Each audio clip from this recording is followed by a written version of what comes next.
your experience teaming with Vampiro in Puerto Rico, and whether you have any wild Puerto Rican fan stories that we hear about.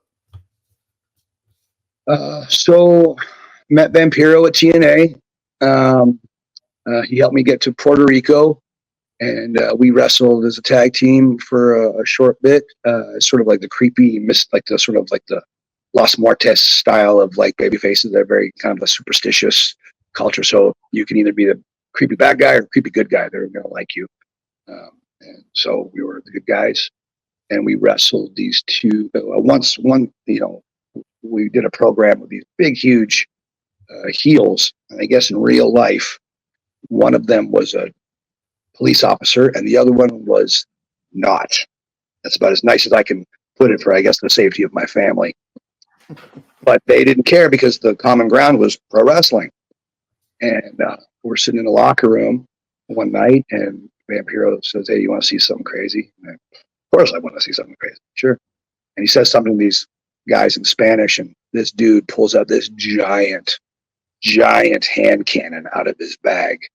And he pops out some bullets and throws the bullets over to Vampiro. And I'm looking at him, and as a Canadian-born guy, I don't think I'd ever touched a bullet. I'm like, holy macaroni, these are huge, And I was just like asking him why, and his basic overall story was one of them was a cop and one of them wasn't, and so they have that just in case anything goes down or whatever. So that was pretty intense. That was pretty crazy, and that's definitely a wild territory. I enjoyed myself thoroughly in that territory. Wrestling. Ray Gonzalez was probably my highlight of being in that territory. He just so damn smooth. Just the shape, like he was sort of like one of those unsung baby faces that just maybe didn't get the acclaim that a Ricky Steamboat or a Rick Martel or a Ricky Morton, all the Rickies. He didn't have the clout of those guys, but he was a god in Puerto Rico, and man, he could go. He was so fun to wrestle. Wrestled him as a heel when I literally, I got canned at WWE, and literally by that weekend I was in Puerto Rico wrestling as a sort of a very evil, diabolical version of Kazarni. I looked exactly like Kazarni, but I was frothing green muck out of my mouth, and Puerto Rico is the fans are pretty gnarly there, like to the point where they don't have floor seating. Like the fans just throw crazy stuff. Where that's completely true. And so I thought, coming out there as a villain this time. So the Vampiro and I, we were loved as these sort of, gothic baby faces. But now I'm coming out as this circus psychopath. And so I thought, well, I guess the best way to keep safe from the crazy fans was just to scare the shit out of them, like kind of Brody Abdullah style. So, picture something between Brody and Joker. I went flying out through those curtains and I ran straight for the fans. And they had those big sort of steel guardrails, kind of like almost, the big like railings in a stadium. This was at the big San Juan Stadium. And I went running just towards the audience. And it was a packed house. Like every seat in that stadium was full. And I went running at them, and I flew and I jumped up kind of like Green Goblin or Spider-Man or something. And I cocked my knees up in the air like a weird, whatever, vulture thing. My hands were all flying up, and I literally hooked my knees into the guardrail, and I at the audience, like I was going to jump on the audience, and a whole section of them tumbled backwards. And as they were all getting up, oh, puta madre, blah, blah, all this stuff. And I pulled out little water guns, and I squirted them, and then I'm frothing green stuff from my mouth, and I'm just giggling, but like scary giggling. And right there, they were kind of like, all right, this fucking gringo is bonkers. We're just going to not fuck with this guy.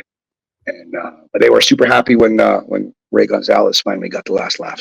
So that was a really cool. Wow. But yeah, I always had fun. I had a lot of fun in Puerto Rico. You just open the floodgates, and I'm thinking like, Bushwhacker Luke's dog almost got me shot in Puerto Rico. Different thing. The first time when I was down there as a babyface, we were staying in a bunch of the wrestlers were staying at this, not a was like whatever you want, just maybe a guest house, whatever you want to call it. And it was where it was Bushwhacker Luke's place. He was him and Dutch Mantel were like bookers. And so on an off day, I said to Luke, I said, Bushwhacker Luke, I want to go to the beach. And he goes, all right, well, Roy will take you. I said, okay, cool. Who's Roy? And he's like, my dog, mate. Because the dog knows how to get to the beach. I'm like, Bushwhacker Luke is telling me that his dog Roy is going to walk me to the beach on this foreign island that I've never been on before. Makes sense. Let's do it. Come on, Roy. And so sure enough, Roy takes me to the beach, and I'm sitting there sunbathing on the beautiful sands of beach in Puerto Rico. And these two cops roll up on me, these policia in their ATVs on the beach. And I'm thinking, oh, fuck, I'm going to get in trouble for having a dog on the beach is what I'm thinking. And as they get off, they're holding their guns as they're kind of side straddling off, like getting off off a horse, but they're getting off of like these ATVs, these four-wheelers. And they say, Senor Sin. They didn't say my real name. They said, Senor Sin. And I'm like, oh, fuck, this can't be good. And I said, see, senor. And they didn't give a shit about Roy. They didn't care about Roy at all. They liked me and Vampiro were. I was by myself. They liked me and Vampiro were the creepy baby faces, and they wanted a photo. Like, can we take a photo, por favor? And I'm like, yes. I totally poker faced that. Like I was like, gulp. Like I thought I was about to get shot over Roy the dog, who would have probably just shimmied all the way back to Luke's place, and he wouldn't have told Luke what happened. So we took photos, and I got him tickets for the show that night or whatever, and there you go.